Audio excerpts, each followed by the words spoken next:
इलाके का गुंडा, इलाके का डॉन, और जिसने भी इससे इख्तिलाफ राय किया, इसने इख्तिलाफ राय का जवाब अल्फाज से नहीं, गोली से दिया। एक नाटक भी खेला गया। नाटक किस तरह किया गया? 50 लाख रुपया इलाके के जो बाअसर शख्सियात हैं, उस माफिया के जो थामू हैं, वो बड़ी बड़ी पराडोज में, पिजारोज में और V8 में उस फकीर के घर गए, बंदूकें हाथ में थामी हुई हैं। ये पैसे ले लो, अगर ये नहीं लोगे तो क्यों अपने खानदान के बाकी लोग भी मरवाते हो? ये उनका बेटा बैठा है जो अपनी जिंदगी और जान बचाने के लिए इस वक्त लाहौर आके इन्होंने पनाह ले ली है। गले में सोने के बड़े बड़े कैंठे, हाथों में कैंठे, मुछें, बंदूकें, किसकी मजाल है जो इनके खिलाफ खड़ा हो सके? लेकिन वो एक चीज भूल गया था, कुदरत। इसका बेटे से आप धमकियां दे रहे हैं कि आपको हमने भी कत्ल कर देना, कत्ल करवा देना, और इसकी फैमिली जो है फैसल शफकत भट्टी की, ये भी धमकियां देती है। तकरीबन भट्टी कौम जितनी भी उधर है वो सब डाउन है। अस्सलाम वालेकुम व्यूअर्स, आप देख रहे हैं डेली सोशल पाकिस्तान और मैं हूं आपकी होस्ट अनहर मोइन। इस वक्त मैं सीसीडी डिपार्टमेंट में मौजूद हूं, जहां पे एक अहम प्रेस कॉन्फ्रेंस करने जा रहे हैं आफ्ताब फुल्लरवान साहब। बात होने जा रही है फैसल शफकत भट्टी की, जो कि खौफो हिरास की एक तस्वीर बने हुए इलाके में हुक्मरानी कर रहा है। ये उसने अपना गेटअप बनाया हुआ है, ये मूछे, ये असला, पराडो, डाले, किसी की डकैती है, किसी की इज्जत लूटनी है, किसी को मारना है, कत्ल करना है, हर चीज़ उसने दहशत की निशानी बना चुका है। उसने अपनी हर गाड़ियों का नंबर 302 रखा हुआ था, बाइकों का नंबर 302 रखा हुआ था, मोबाइलों का नंबर 302 रखा हुआ था। जो उसके खिलाफ बोलता था वो उसको कत्ल कर देता था।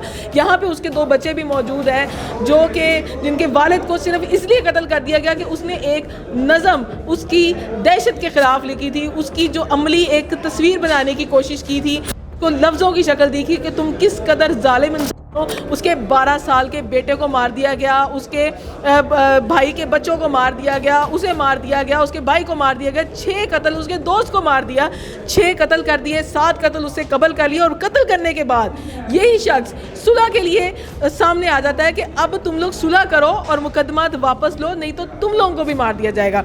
और इस तमाम स्टेट ने इस वक्त स्टैंड बाय होके ऐसे नासूर का खात्मा किया है। सीसीडी ने उसको सुलह से 2 से 3 दिन के बाद ही उसको जो है वो फुल फ्राई कर दिया। और यहाँ पे यही प्रेस कॉन्फ्रेंस में बताया जा रहा है कि कोई भी शख्स अब दहशत नहीं फैला सकता, खौफो हरास नहीं फैला सकता। मज़ीद आइए चल के प्रेस कॉन्फ्रेंस में सर की बात सुनते हैं और इसके अलावा आसिफ इरम से बात करते हैं। किसी रेडी वाले से, किसी मजदूर से, किसी ताजर से भी चेक कर सकते हैं कि अब अमन व अमान की सूरत हाल उनके सामने क्या है। अब मैं आता हूँ एक सीरियस मामला, फैसल शफकत भट्टी,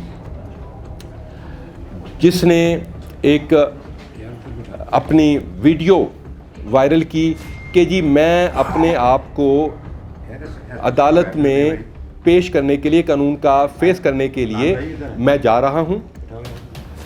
उसमें मैं कुछ हकायक आपके सामने लाना चाहता हूं। फैसल शफकत भट्टी का क्रिमिनल रिकॉर्ड 14 कत्ल उसके रिकॉर्ड पर मौजूद है। 1997 में ये जुर्म की दुनिया में दाखिल होता है। इलाके का गुंडा, इलाके का डॉन, और जिसने भी इससे इख्तिलाफ राय किया, इसने इख्तिलाफ राय का जवाब अल्फाज से नहीं, गोली से दिया। इसकी कलियार जिम्मेदार फैमिली है उधर। इसके बाप का उनके साथ झगड़ा हुआ, उस झगड़े में इसका बाप मर्डर हो गया। उस मर्डर के जवाब में कलियार फैमिली का 1 नहीं, 2 नहीं, 3 नहीं, 4 नहीं, 5, 6, 7 लोग मर्डर कर दिए। और उसके बाद कलियार फैमिली के पास और कोई चारा नहीं था कि 7 बंदे मरवा कर भी इसके सामने हाथ जोड़ के माफ़ी मांगे और अपनी जान छुड़वाएं।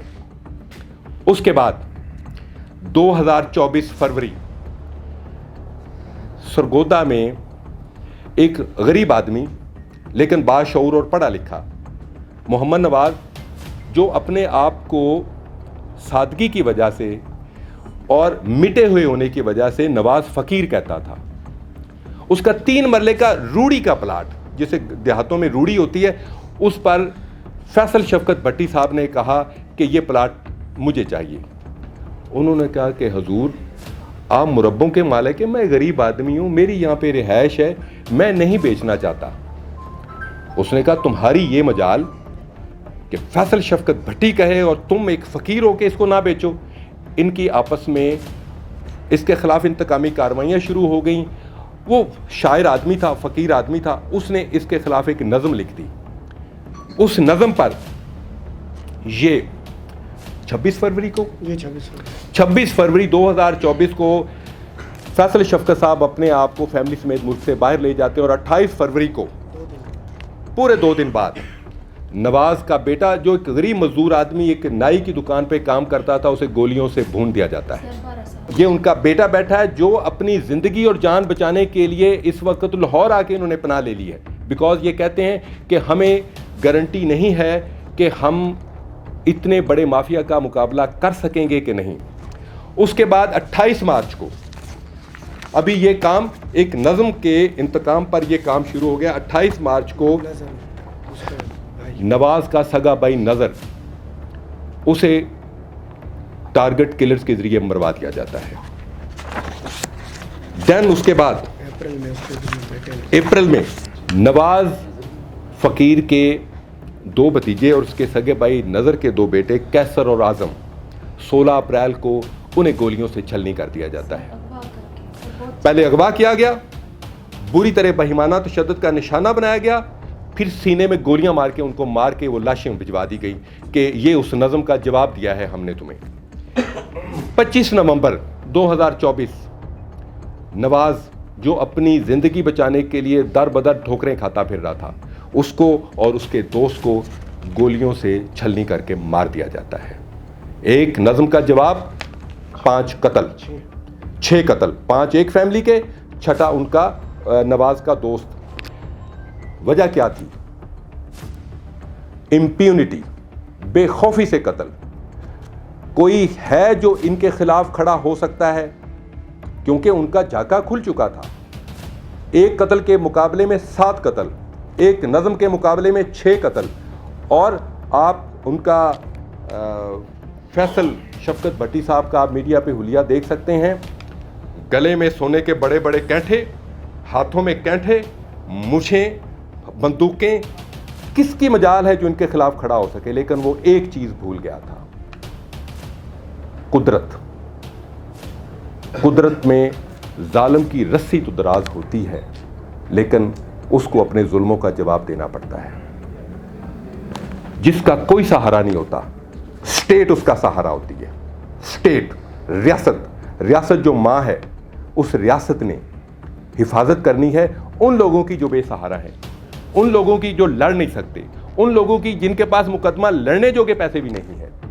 अब ये जो नैरेटिव उनकी तरफ से बनाया गया कि मैं अपने आप को गिरफ्तारी देने के लिए लेके जा रहा हूं, मैं उस नैरेटिव की आपको हकीकत बताता हूं। हुआ ये कि इन कत्लों में, इन 6 कत्लों में फैसल भट्टी और इसके दोनों बेटे इश्तिहारी होके मुल्क से फरार हो चुके हैं। 2 बेटे इसके अभी भी मफरूर हैं। उसके बाद मलेशिया में जाके इसने छुपा हुआ था। मलेशिया से इसने मूवमेंट करके इसकी अगली कोशिश थी कि नेपाल में जाके मैं वहाँ पे गुम हो जाऊँ। क्योंकि इसका रेड वारंट सीसीडी जारी करवा चुकी थी। रेड वारंट की वजह से नेपाली इमिग्रेशन ने इसको वहाँ से कहा कि आप हमारे मुल्क में दाखिल नहीं हो सकते, आप अपने मुल्क में जाएं। अपने मुल्क में जाने के लिए फिर ये उधर बैंकॉक वालों ने भी इसको दाखिला करने से मना कर दिया, जिसके पास इसके अलावा कोई और रास्ता नहीं था कि ये पाकिस्तान वापस आता, क्योंकि पूरी दुनिया ने इस पर अपने दरवाजे बंद कर दिए थे, लिखे पड़े बंद। उसके बाद जब इसने वहां से मूवमेंट की, सुलह का एक नाटक भी खेला गया। नाटक किस तरह किया गया? 50 लाख रुपया इलाके के जो बाअसर शख्सियात हैं, उस माफिया के जो थामू हैं, वो बड़ी बड़ी पराडोज में, पिजारोज में और V8 में उस फकीर के घर गए, बंदूकें हाथ में थामी हुई हैं, और उनको कहो कि सुलह कर लो, ये पैसे ले लो। अगर ये नहीं लोगे तो क्यों अपने खानदान के बाकी लोग भी मरवाते हो? ये सुलह की जा रही है बंदूक के जोर पर और पैसे फेंक कर, जिस पर उस फैमिली ने इनकार कर दिया। उन्होंने कहा कि जी आपने हमें मारना है तो मार दें। हमारा सारा ख़ानदान तो मर चुका है, लेकिन हम मुकदमे की पैरवी से बाज नहीं आएंगे। वो जो बहादुरी का स्टैंड ले लिया, आप देख लें कि ये कम उम्र बच्चा और ये कम उम्र बच्ची, ये उस ख़ानदान के बच्चे हैं जिन्होंने अपना स्टैंड लिया है। और बाकी मीडिया से ये खुद बात करेंगे, ये आपको इस सिलसिले में बताएंगे कि इनकी क्या सूरत हाल है। जब एयरपोर्ट पर उनके आने की खबर मिली तो फैसल शफकत भट्टी का प्रोटोकॉल ये था कि सैकड़ों गाड़ियां मुसल्ला लोगों की उधर मौजूद थी।